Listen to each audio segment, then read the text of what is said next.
मित्रांनो, जर पहिल्यांदाच तुम्ही आपल्या आम्ही फार्मसिस्ट यूट्यूब वाहिनीवर आला असाल तर सबस्क्राईब करा आणि बेल आयकॉनवरही क्लिक करा, जेणेकरून अशीच औषधांची व आरोग्यविषयक माहिती मिळत राहील.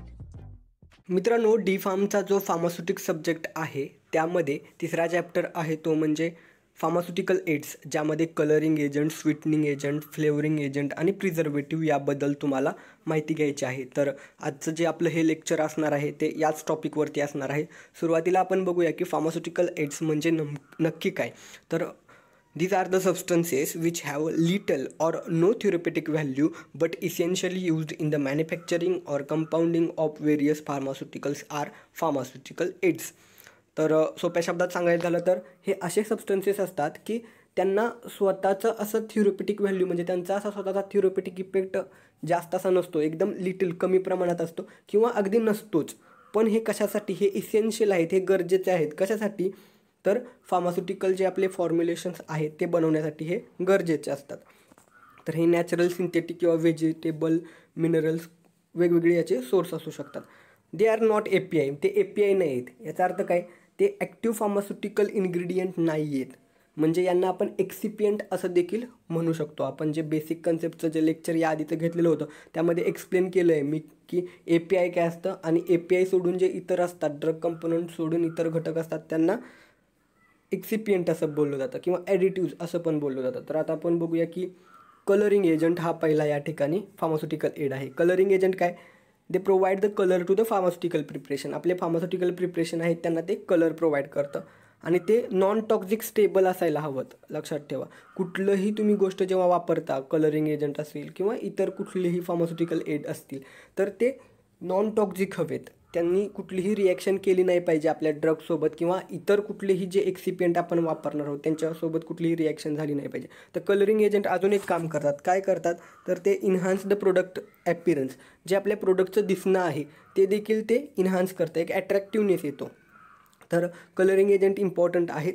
तर कलरिंग एजंट नॅचरल असू शकतात किंवा सिंथेटिक पण असू शकतात. इथं तुम्ही बघू शकता की वेगवेगळे एक्झाम्पल दिलेले आहेत, ते तुम्ही नोट डाऊन करून घ्या.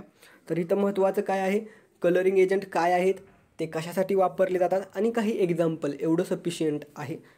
आणि त्यामध्ये महत्त्वाच्या गोष्टी लक्षात ठेवायच्या, कुठलेही कलरिंग एजंट किंवा कुठलेही फार्मास्युटिकल एक्सिपियंट वापरत असाल तर त्यांच्या काही आयडियल प्रॉपर्टीज असतात. तर इथं मेन्शन केलेलं नाही पण मी थोडक्यात शॉर्टमध्ये सांगतो काय आयडियल प्रॉपर्टीज असल्या पाहिजेत त्यांच्या. ते नॉन टॉक्झिक असलं पाहिजे, ते इनर्ट असलं पाहिजे, त्यांना कुठलीही रिॲक्शन केली नाही पाहिजे आपल्या बाकीच्या एक्सिपियंट किंवा ड्रगसोबत, आणि आपलं फॉर्म्युलेशन स्टेबल असलं पाहिजे.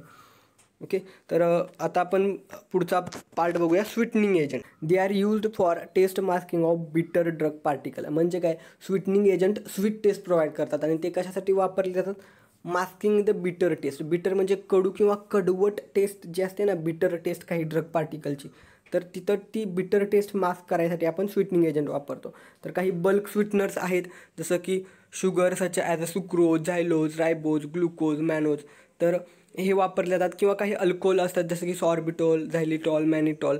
हे बल्क स्वीटनर्स जे आहेत ते 15 ते 70% कॉन्सन्ट्रेशनमध्ये यूज करतात. आणि काही आर्टिफिशियल स्वीटनिंग एजंट आहेत जसं की सोडियम सायक्लामेट, सोडियम सॅकरिन, ॲस्पार्टेट. तर यांचे तुम्ही एक्झाम्पल लक्षात ठेवा स्वीटनिंग एजंटचे काय आहेत. जेव्हा तुम्ही फार्मास्युटिकचे प्रॅक्टिकल करता ना, तेव्हा तुम्हाला जे वेगवेगळे एक्सिपियंट वापरले जातात तर त्यांचा काय रोल आहे ते महत्त्वाचं असतं. तर आता पुढचा पॉईंट आहे फ्लेवरिंग एजंट. तर फ्लेवरिंग एजंट काय, a substance that gives flavour to the pharmaceutical preparation. म्हणजे आपलं फार्मास्युटिकल प्रिपरेशन किंवा जो डोसेज फॉर्म आपण बनवतो आहे त्यामध्ये फ्लेवर द्यायसाठी हे वापरलं जातं. लक्षात घ्या, स्वीटनिंग एजंट किंवा फ्लेवरिंग एजंट आहेत ना, हे मोस्टली ओरल प्रिपरेशन म्हणजे डोसेज फॉर्म ओरली घेणार आहे त्यामध्येच आपण फ्लेवर वापरणार आहोत. ओके, तर मोस्टली ओरली जे डोसेज फॉर्म असतात त्यांच्यासाठी फ्लेवरिंग एजंट वापरतात. तर इथं काही एक्झाम्पल दिलेत, raspberry, liquorice, lemon, orange, ginger, anise, त्यानंतर सिनामन. लक्षात घ्या, स्ट्रॉबेरी हा पण फ्लेवर एक आहे, वापरला जातो. तर इथं महत्त्वाची गोष्ट काय आहे, फ्लेवरिंग एजंट का वापरले जातात, flavours are added to the solution and can make the medicine more acceptable to take, especially if the drug has unpleasant taste. एखाद्या ड्रगला अनप्लेझंट, न आवडणारी टेस्ट असेल ना, अनप्लेझंट टेस्ट असेल तर अशा वेळी आपण फ्लेवरिंग एजंट त्यामध्ये ॲड करतो. आणि मोस्टली ना जे पेडियाट्रिक प्रिपरेशन असतात, लहान मुलांचे प्रिपरेशन डोसेज फॉर्म असतात त्यामध्ये मोस्टली फ्लेवर्स वापरले जातात. काही फ्रूटचे फ्लेवर पण वापरले जातात. Flavour should be chosen to mask the particular taste. काही पर्टिक्युलर विशिष्ट अनप्लेझंट टेस्ट आहे ना ते मास्क करायसाठी वापरतो. आणि एजचा देखील क्रायटेरिया विचारात घेतला जातो. The age of the patient should be taken into account when the selecting flavour. जेव्हा फ्लेवर सिलेक्ट करतो त्यावेळेस वयाचा देखील विचार केला जातो. आता इथं यांनी एक एक्झाम्पल दिले, as a children will tend to enjoy the fruit or sweet flavours. Fruit किंवा स्वीट फ्लेवर आहे ते मुलांना, लहान मुलांना आवडत असतात. Okay, the flavour and colour should be complement each other. लक्षात घ्या, जेव्हा तुम्ही एखादा फ्लेवर यूज करताय तर त्याच्या रिलेटेडच तुम्हाला कलर वापरावा लागेल. जर ऑरेंज फ्लेवर वापरताय तर तिथं जर कलर एखादा वापरत असाल तर ऑरेंज फ्लेवरशी रिलेटेड हवं, नाहीतर कलर वेगळाच आणि फ्लेवरिंग एजंट वेगळा असं चालत नाही. आता पुढचा पॉईंट महत्त्वाचा आहे तो म्हणजे प्रिझर्वेटिव्ह. मी पूर्ण वाचत बसणार नाही, फक्त बेसिक आणि महत्त्वाच्या गोष्टी आहेत त्या तुम्हाला इथं क्लिअर करेन. तर याचा स्क्रीनशॉट घ्या आणि ते रीड करा. महत्त्वाचं प्रिझर्वेटिव्ह का वापरले जातात, तर आपलं जे काही फार्मास्युटिकल डोसेज फॉर्म आहे त्याची जी शेल्फ लाईफ आहे ते लॉंग टर्मसाठी खूप जास्त वेळासाठी टिकून राहावं, त्यामध्ये मायक्रो ऑर्गॅनिझमची ग्रोथ होऊ नये यासाठी आपण प्रिझर्वेटिव्ह वापरतो. Preservatives are those chemical which used alone. ते सिंगली वापरलं जाऊ शकतं किंवा कॉम्बिनेशनमध्ये. कशासाठी? टू प्रिव्हेंट म्हणजे थांबवायचे आहे growth of microorganism into solution. असे डोसेज फॉर्म की ज्यामध्ये लिक्विड किंवा मॉइश्चरचं प्रमाण असतं अशामध्येच आपण मोस्टली प्रिझर्वेटिव्ह वापरतो, जसं की सोल्युशन असेल, सस्पेन्शन असेल, अशा फॉर्म्युलेशनमध्ये. तर त्याचे काही टाईप किंवा क्लासिफिकेशन आहे. मेकॅनिझम ऑफ ॲक्शननुसार आपण त्यांना अँटीऑक्सिडंट, अँटीमायक्रोबियल, चिलेटिंग एजंट असं क्लासिफाय करू शकतो. अँटीऑक्सिडंट म्हणजे काय, जे की ऑक्सिडेशन प्रिव्हेंट करतं. आपल्या जे काही फॉर्म्युलेशन आहे त्याचं ऑक्सिडेशन प्रिव्हेंट करून त्याची लॉंग टर्मसाठी त्याचे शेल्फ लाईफ आहे ते वाढवतं. अँटीमायक्रोबियल एजंट जे की मायक्रो ऑर्गॅनिझमची ग्रोथ थांबवतं आणि अशा पद्धतीनं आपल्या प्रोडक्टची शेल्फ लाईफ वाढवतं. तर त्यांचे सोर्स नॅचरल, सिंथेटिक असे वेगवेगळ्या प्रकारचे असू शकतात. आता example of antioxidant, BHA butylated hydroxy anisole, BHT butylated hydroxy toluene आणि प्रोपाइल गॅलेट हे काही अँटीऑक्सिडंट प्रकारातील प्रिझर्वेटिव्हचे एक्झाम्पल आहेत. यावरती MCQ येऊ शकतो, म्हणजे ते विचारू शकतात की which of the following is antioxidant preservative. तर तुम्हाला लक्षात ठेवायचं आहे कुठले अँटीमायक्रोबियल आहेत, कुठले अँटीऑक्सिडंट आहेत, प्रत्येकाचे एक्झाम्पल नीट करायचे आहेत. तर आता अँटीमायक्रोबियल प्रिझर्वेटिव्ह काय आहेत की ते मायक्रो ऑर्गॅनिझमची ग्रोथ थांबवतात. It is added to the product to minimise the risk of spoilage or to kill low level of contaminant. म्हणजे एकच महत्त्वाची गोष्ट लक्षात ठेवा तुम्ही इथं की अँटीमायक्रोबियल प्रिझर्वेटिव्ह मायक्रो ऑर्गॅनिझमची ग्रोथ थांबवण्यासाठी वापरतात. आणि मल्टीडोस कंटेनरमध्येच मोस्टली हे का वापरले जातात, कारण मल्टीडोस कंटेनर आहेत त्यामध्ये तुम्ही वारंवार त्यातून डोस विड्रॉ करणार आहात. प्रत्येक वेळी तुम्ही ते जे त्याचं की टॅप आहे त्याचं जे झाकण आहे ते उघडणार आहात, वारंवार ते बाहेरच्या एन्व्हायरमेंटच्या कॉन्टॅक्टमध्ये येणार आहे. तर मायक्रोबियल ग्रोथ होऊ नये आणि जास्त काळ ते टिकावं म्हणून आपण त्यामध्ये अँटीमायक्रोबियल प्रिझर्वेटिव्ह ॲड करत असतो. So these agents mainly work by inhibiting the cell wall, cell membrane growth and other bacterial organelles which may attack the product. म्हणजे काय आहे तर हे मेकॅनिझम सांगितलं आहे कशा पद्धतीनं काम करतात. जे मायक्रो ऑर्गॅनिझम आहेत ना त्याचे हे वेगवेगळे पार्ट आहेत त्याच्यावरती ते काम करून त्यांना किल करत असतं.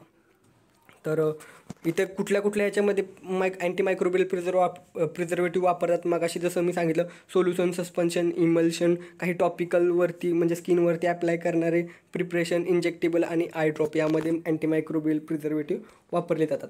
आता पुढं काही एक्झाम्पल दिलेले आहेत अँटीमायक्रोबियल किंवा वेगवेगळे प्रिझर्वेटिव्ह आहेत. हे अँटीमायक्रोबियल प्रिझर्वेटिव्ह आहे. तिथून पुढचे मिथाइल पॅराबिन आहे. ते काय आहे, it is white crystalline powder and order characteristics. त्याचा स्वतःचा असा एक वेगळा ऑर्डर आहे आणि फ्रीली सोल्युबल इन वॉटर. ते वॉटर आणि अल्कोहोलमध्ये इझिली सोल्युबल होतो.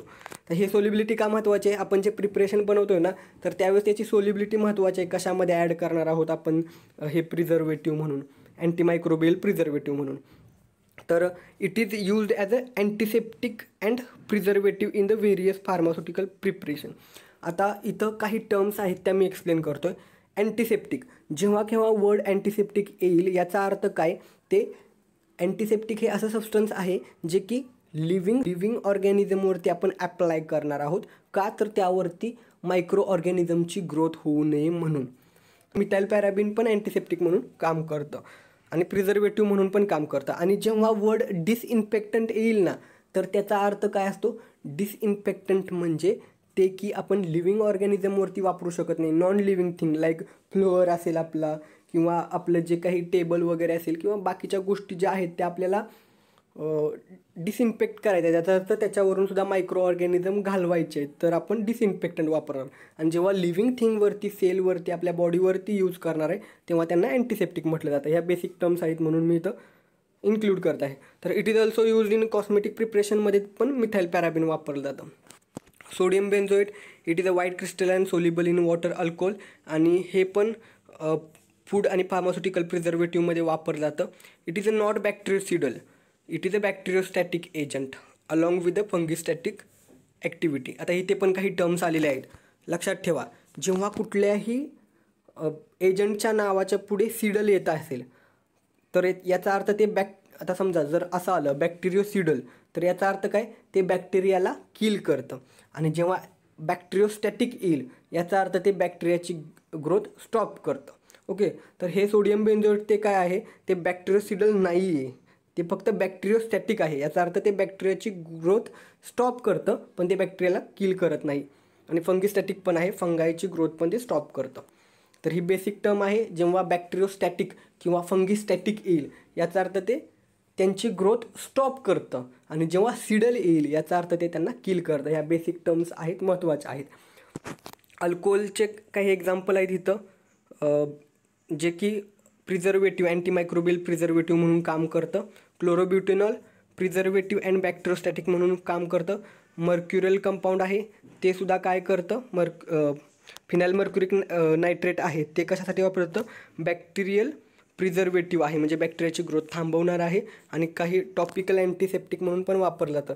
अँटीसेप्टिक पुन्हा एकदा सांगतो, अँटीसेप्टिक म्हणजे असं सबस्टन्स आहे लिव्हिंग ऑर्गॅनिझम, लिव्हिंग सेलवरती वापरतो आणि जे तिथं मायक्रो ऑर्गॅनिझमची ग्रोथ स्टॉप करतं. आणि जेव्हा डिसइन्फेक्टंट असा वर्ड येईल, याचा अर्थ ते नॉन लिव्हिंग थिंगवरती अप्लाय केलं जातं. तर आपण यामध्ये आज colouring, sweeteners, flavour agent, preservative या गोष्टींबद्दल माहिती बघितली. तसेच ज्या काही महत्त्वाच्या टर्म आहेत, बेसिक गोष्टी, त्या पण मी त्यांच्या एक्सप्लेन केलेल्या आहेत. जसं की अँटीसेप्टिक असेल, डिसइन्फेक्टंट असेल, त्याशिवाय प्रिझर्वेटिव्ह कोणकोणते आहेत, सिडल असेल तर ते किल करतं, आणि स्टॅटिक वर्ड येईल तर ते त्यांची ग्रोथ स्टॉप करतं. असे बेसिक कन्सेप्ट आपण आजच्या व्हिडिओमध्ये बघितल्या. जर तुम्हाला हे लेक्चर आवडलं असेल तर व्हिडिओला लाईक करा. आपल्या लेक्चरमध्ये काही इम्प्रूव्हमेंट करायच्या असतील तर ते देखील तुम्ही सांगा. तशा पद्धतीनं आपण हळूहळू बदल करू, आणि मला जसा वेळ मिळेल तसं मी एका टॉपिकवरती लेक्चर घेत जाईन.